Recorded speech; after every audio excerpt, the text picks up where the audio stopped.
democracy will not come today, this year, nor ever through fear. I have as much right as the other fellow has to stand on my own 2 feet and possess the land. Freedom is a powerful seed planted in a great need. I live here too. I want freedom, just as you. Distinguished guests, ladies and gentlemen, I am Joshua Gitiba, Chairman of the Model United Nations Club, Alliance High School. I would like to appreciate the Center for Multi-Party Democracy for this noble cause that involves us, the people, in dialogue on matters pertinent to the welfare of the citizenry of this nation, and for giving me this golden opportunity to stand before you. The sun rises on our country, and I open my eyes in a clouded haze. I wrap them to clear my vision. Nothing changes. Kenya through my eyes is still hazy. It is said, time and again, that democracy cannot succeed unless those who express their choice are prepared to choose wisely, and that it is indeed the destiny of humanity with freedom as its arm. Kenya gained independence in 1963, and since then, we have had 4 presidents ascend to power through different political parties and even coalitions. We hereby see that political parties are the main gatekeepers for candidates to participate in general elections.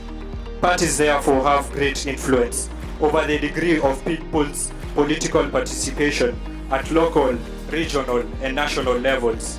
These parties also serve as mediators between society and the duly elected representatives who are responsible for deciding and implementing policies.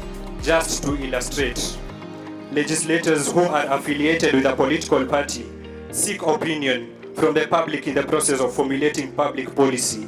Noticeably, in a democratic society, political parties cannot be overlooked. I am especially proud of the alumni of Alliance High School who have helped pave the way for multi-party democracy, and some of whom continue to fight for our democracy as a people of Kenya. If I may just mention a few names, we have the late Honorable Jaramogi Odinga, the late Honorable Kenneth Matiba, Honorable James Orengo, Honorable Musalia Mudavadi, and Honorable Anyang' Nyong'o. These, among others, are the men who didn't ask what their country could do for them, but rather what they could do for their country. They also like to remind us that they went to Alliance High School, don't they? In this system of multi-party democracy, there is a healthy competition among different parties, and it prevents dictatorship of a single party, and therefore provides chances for the growth of the nation. In retrospect, I urge all of us to ask ourselves what we can do for our country instead of what it can do for us. I, however, cannot look at this through rose-colored glasses. We have the same political parties finding it hard to sustain an atmosphere of inclusiveness, particularly as women and youth are excluded from representative institutions. Younger generations are insufficiently represented in party membership, leadership, and legislatures. Their marginalization from, as well as decreasing trust in traditional party politics, is of particular concern, as the youth can make or break future models of representation. The current government and the governments to come should make decisions that promote youth involvement and participation. Such decisions, as we all know, bring about progress, and it is only progress that leads to attainment of the SDGs. As we are still a developing nation, our politics go hand in hand with our economic development. Our frustrations run deeper than most recent economic battles. Our frustration is rooted in the nagging sense that no matter how hard we work, the deck is stacked against us. People only cry for help when they believe there's help to cry for. As sad as it may be, men, women, and even children are no longer crying for help. Hope is being able to see that there is light despite all the darkness, and these people only picture darkness with no iota of light when thinking of their futures. I see a democracy without the people. We have settled for an undemocratic democracy as a country.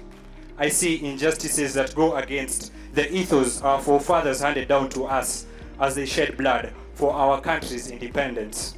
I see a sea of Kenyan citizens waiting to be guided by the principles that hold our democracy in place: freedom of assembly and speech, inclusivity, and equality.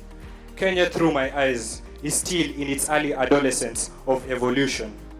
However, I foresee an improved Kenya, a better Kenya, a Kenya founded, rooted, and run by democracy, a country capable of bringing leaders whose prime purpose is to serve the people, a country in which a woman's safety isn't dependent on her proximity to a man, not to mention the horrific incident that took place the other day, ironically, on a road named after a prolific lady who happened to win a Nobel Peace Prize. A country in which everyone shall rightfully and freely enjoy their rights and freedoms, if you may pardon the pun.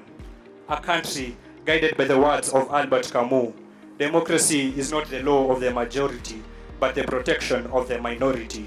Democracy is a charming form of government, full of variety and disorders, dispensing a form of equality to equals and unequals alike.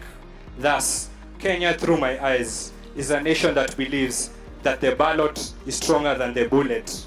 Many minds, one heart. God bless Kenya.